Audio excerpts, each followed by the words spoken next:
quelques enseignements en particulier qui m'ont marqué. Un séminaire de bachelor, c'est apprendre à faire de l'ethnographie, ouais, ça c'est super. C'est vraiment les entretiens, le fait que ce soit une leçon de vie, tous les témoignages. À chaque fois que je voyais que j'ai réussi mon examen de statistique, c'était, je pense, le plus grand soulagement parce que c'était clairement pas mon point fort. La soutenance publique de ma thèse où effectivement je ne m'attendais pas à ce qu'il y ait autant d'émotions. J'ai emménagé dans un garage et c'est là que j'ai posé le premier article de ma thèse. Pouvoir aller en Espagne, mener une enquête de terrain avec ces syndicats dans le métro de Madrid, une expérience inoubliable. L'ambiance qu'il y avait dans mon bureau, c'est un petit peu parfois d'aller faire des sessions de sport ensemble au bord du lac. Les échanges et les rencontres. Principalement en fait les amitiés que j'ai pu forger. Les moments de partage. On s'est entraidés tout au long de mon parcours. Certaines personnes que j'ai rencontrées pendant ces 2 années. Les pauses café avec les collègues, tous les échanges qu'on a pu avoir autant sur des sujets académiques que assez futiles. J'ai beaucoup de souvenirs justement de ces pratiques sportives avec tous les autres étudiants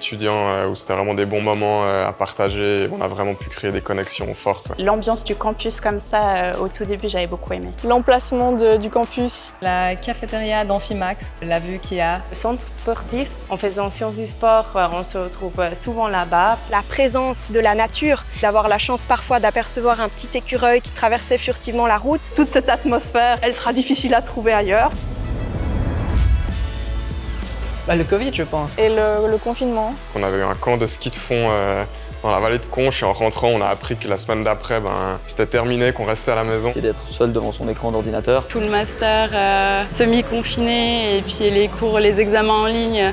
Le fait de ne pas avoir pu profiter de la vie universitaire. Mais malgré tout, on tissait des liens assez étonnants via nos caméras respectives. La frustration des fois quand ce qu'on essaye de faire, ça fonctionne pas. Les moments où les travaux qu'on mène sont rejetés ou sont critiqués pour différentes raisons. Le vrai challenge, c'était de pouvoir être au cours et être aux entraînements. Pour la préparation de la Coupe du Monde, oui, j'ai dû louper certains examens pour pouvoir y participer. C'était un rêve, donc ça me dérangeait pas trop de les louper. C'était un peu difficile pour certains sports comme le snowboard d'apprendre depuis zéro. La première fois que j'ai dû prendre la parole devant un auditoire de 200 étudiants, je n'avais pas dormi pendant 2 jours. Les longues heures le soir, la nuit, pour me préparer justement pour les examens. Le stress aussi au rendu du mémoire. Ma thèse, je l'ai effectuée à côté de mon travail à 80%, donc ça m'a pris plus de temps qu'une thèse normale, en guillemets, je l'ai faite en 9 ans. J'ai eu un peu l'impression à un moment de me trouver au pied de l'Everest. Il a fallu vraiment apprendre parfois de zéro des méthodes alors qu'on est déjà